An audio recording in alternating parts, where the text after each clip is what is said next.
You're listening to the Scholar Budget podcast, where we help students like you to earn a debt-free degree and navigate finances.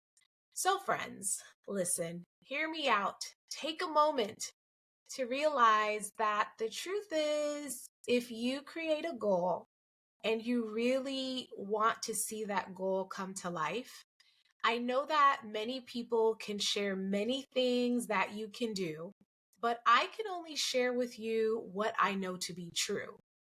Consistency and your ability to not give up, but to be truly determined is going to make a difference as to whether you see those goals and those dreams become a reality.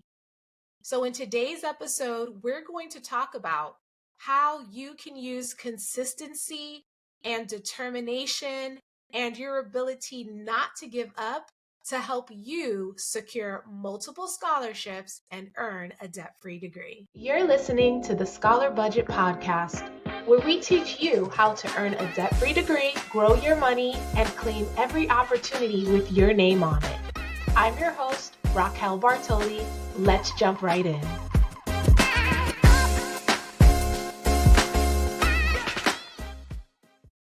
I remember when I got a job with AT&T. I was working for this company as a Yellow Pages sales rep. For those of you who are old enough to know, the Yellow Pages is this big, massive book that they would throw on our doorsteps, and it consisted of a directory of local businesses that you could call, whether you needed a plumber, an electrician, or someone to come and cut your lawn. Thankfully, we don't have to rely on a big book being thrown on our porch in order to identify those contractors and local businesses that we need. All we have to do is open our phone, go to Google, type in lawn maintenance Florida or wherever you live, and you can pull up several businesses that can serve you.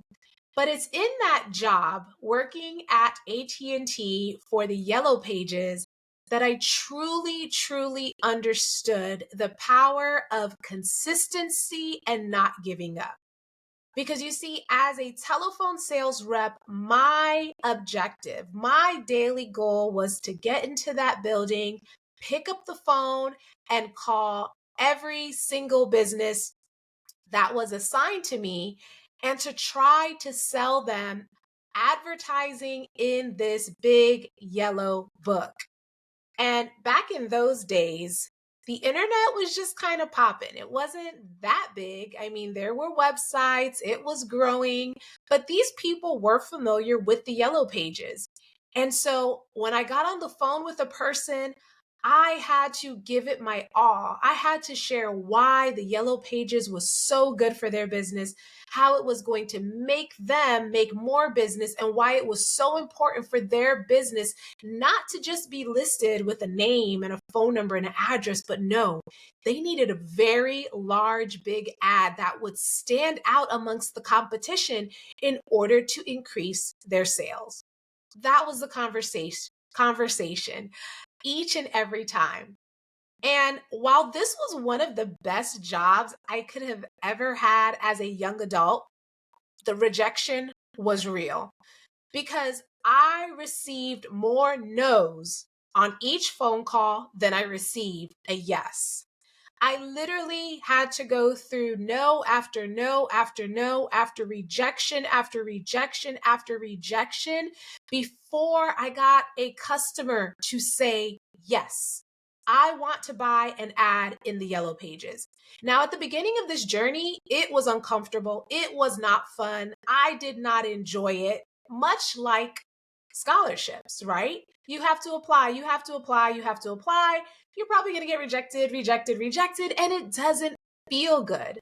But friends, let me tell you, I am so happy that I didn't give up because what I learned over time is that I have to go for the no. I have to go for the no. And if I keep going for the no, then you know what's going to happen eventually. There's going to be a yes. So after working for the Yellow Pages for several months, Eventually, I picked up on the numbers. I realized I had to make X amount of calls and get X amount of no's before I got to a yes. And so once I learned that, I just continued to keep calling clients. I continued to go for the no. I did not allow the no to stop me from my goal. And the goal was to get to a yes. And it wasn't just one yes. I wanted multiple yeses because I realized that the more sales I made, the more income I was bringing in. And so, friends, I want to throw this over into the scholarship lane. First of all, you have to know what you're working for, right? For me, I was working for a paycheck, but when I realized the paycheck could be bigger than what I was originally getting, you couldn't stop me. For you, it's how do I earn a degree with as much free money as possible? Like, you can literally earn a degree that's going to place you and position you to do the things you want to do. You want to become a nurse, you want to become a graphic designer, you want to become a teacher, you want to become an attorney, whatever it may be. This degree is going to help you to get there. So once you have that goal, once you know you want that degree and you're going to get it, then it's like, okay, scholarships are going to play a big role, right? We have the FAFSA, we have scholarships, and we have so many other things that we can do. But we know that scholarships can play a huge role in us getting as much free money as possible. So what does that mean? You have to keep picking up the phone. You have to keep putting in those applications, right? You have to keep applying and know that some of us are going to be lucky enough to get a yes within the first 2 to 3 applications. Like, God bless you, that is awesome. But for most of us, what happens is we're going to consistently get better at writing our essays. We're going to consistently get better at understanding how to use our stories in our essays. And we're going to keep applying. And what's going to happen is the yes will come. And I promise you, once you get the first yes, it's like this joy. You're like, yes, I finally did it. And you get excited and you're like, oh my goodness, I can't believe they chose me, whether it's $500 or $2,000. But the fire is ignited inside of you. And once you realize that you can do this, once you realize that once I have a goal and I'm committed, and I'm going to continue to put in the consistency, I understand that I have to go for the no. Once all of that comes together, you're going to realize that the work is worth it. So how do we go for the no? First of all, remember what your goal is. Do you really want to graduate from college with a debt-free degree, or is that just something you're saying? If you're like, yes, that's me, Rocky, I want to graduate from college as debt-free as possible, then know that that is the main goal. Number 2, consistency requires a plan. Like, you have to understand, like I was telling you when I was working for AT&T, I understood, like, okay, I'm going to have to make about 60, 70 calls. Like, that was picking up the phone 60, 70 times a day, getting a no. I remember in some of our meetings on the Fridays, I would sometimes be at the top as far as people who were making phone calls because I got it. It made sense to me. If I keep calling, if I keep calling, I am going to get the yes. So for you, you're going to have to say, okay, how many scholarships can I really apply for every single month, right? Know that number. And don't be lazy about this. That's one thing. You cannot be lazy about this. This is an aggressive mode for a season, for how many number of years you're in high school plus how many numbers of years you're in college. This is our method, and we can adjust, right? Because life happens. But if you say, all right, if I manage my days properly, if I manage my time pretty decent, I can get at least 2 to 3 scholarships in per month, basic, right? Then once you have that number, then you got to make sure you have your list of scholarships. You shouldn't always be searching for scholarships. Maybe you choose a day each month that you're just searching and you build that list. And then you have another day where you just say, okay, today's my scholarship essay process. This is the day where I'm going to actually type out my essays and I'm going to get it proofread and edited so I can submit. Okay. So have your list of scholarships ready and then aggressively attack, aggressively apply. Use the strategies that we share in the scholar budget, right? It's so important to get your essays proofread and edited so that you increase your chances of winning. It's a no-brainer, right? We make mistakes. There's always room for improvement. And if someone else is not evaluating your essay, how do you know whether there's room for improvement or not, right? So who are some people that can help you with the essay process, proofreading and editing? Think about your English teachers, right? Your English teachers from last semester, your English teachers from last year, your current English teacher now. Maybe you have a CAP counselor, maybe you have a school counselor, maybe you're in a TRIO or Gear Up program, maybe you have a parent, an aunt, an uncle, an older sibling, or maybe you just use Grammarly.com. Shout out to Grammarly.com for being the best, right? There's a free version and there's a paid version, but it is the best tool to help you as you're typing that essay to find those errors and correct it. And if you're going to purchase Grammarly.com, I promise you, it is well worth it. Well worth it. So get your Grammarly.com so that as you're typing your essay, it can help you to fine tune that essay. Okay, so have your people, know your people right now.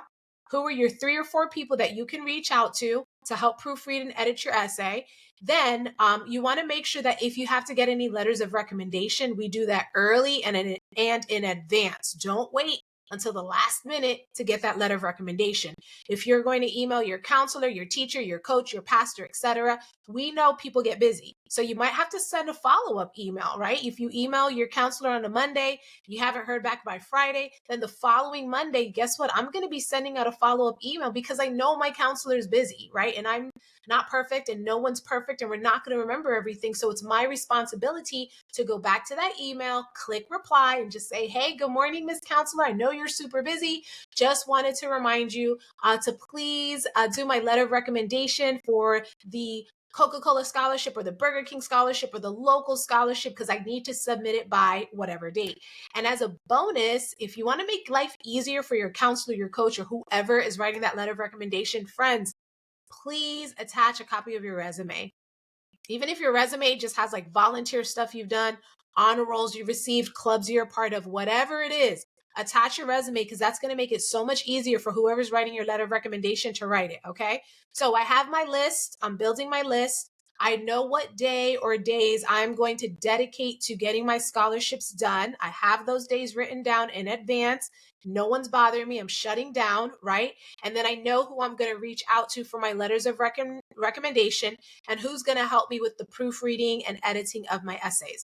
And so, friends, if you are doing these, like those major components that I just shared with you, if you continue to flush these out over and over and over again on a monthly basis, and you gather other insights that we share through the Scholar Budget to help you, the money will come. But you got to go for the no. Consistency and determination. You have to tell yourself, I'm not going to give up. And if you're a student in a TRIO program or a Gear Up program, like shout out to my TRIO and Gear Up family, these 2 programs are phenomenal. Talk about being VIP. You are fully supported with these programs that are here to help you succeed, here to help you go to college, vocational school, wherever your heart desires. And so they are there to support you. They are there to help you. So if you're struggling to find scholarships, or if you're struggling just to manage your time, you're like, oh, I want to do the scholarships. I just don't feel like doing it. And I totally get it because there's some days where I don't feel like doing things that I have to do, but I need to do it. They can help you. Or if you're looking for help with your essay, you're just like, I'm just not a good writer. I don't know what to say. Reach out to the people who can help you because we all have a lot of resources around us and sometimes we're not tapping into those resources so that it can decrease our anxiety and our overwhelm and increase our potential to reach our goals, right? So friends, again, I can't emphasize it enough. Go for the no. Be consistent. Create a goal every month. Maybe you can do 1 to 2 scholarships. Maybe you can do 2 to 3 scholarships. Whatever it is, keep putting in the work. That is the only way that I can tell you that that money is going to come. If you are consistent over the next 3 years, over the next 4 years, over the next 5 years, depending on when you graduate from college, because that's when you stop applying for scholarships. When you walk across that stage at your vocational school, at your college, at your university, that very special day that you worked so hard to be at, like that day, that's the day you give up. So if you calculate the time you have right now in high school, because we don't wait until senior year to start the scholarship process. Like if you're a 10th grader, if you're a parent of a 10th grader right now, listen to me. Let's build that scholarship list. Let's work on the community service, right? Let's create essays, start doing the work. Look at the Doodle for Google contest. If you're an artist and you're not a senior and you want to start the application process for scholarships, listen, there are programs, there are scholarships, there are opportunities out there, but there is something that every student at every grade level can be doing to position themselves for success and to be able to get ready to go for the no. Because if you go for the no, the yes will come. Again, if you go for the no, the yes will come. But if you give up, you'll never be able to see the opportunity. So friends, buckle down. Let's put in the work. Let's not be lazy about this. Let's get the free money, right? Let's earn the debt-free degree and reach out if there's anything we can do here at the Scholar Budget to assist you as you get your scholarship applications. Hey there, I hope you were taking notes and you're ready to implement what you heard. If this podcast inspired you or helped you in any way, I would love for you to subscribe, follow, and share this with a student, parent, or educator you care about, because sharing is caring. Also, your feedback means a lot. So please leave a written review of this show on Apple Podcasts. And if you ever want to connect outside of the podcast, you can find us at the Scholar Budget on Insta or the Book of Faces. So until next time, shine bright and put in the work so we can make those dreams a reality. Bye!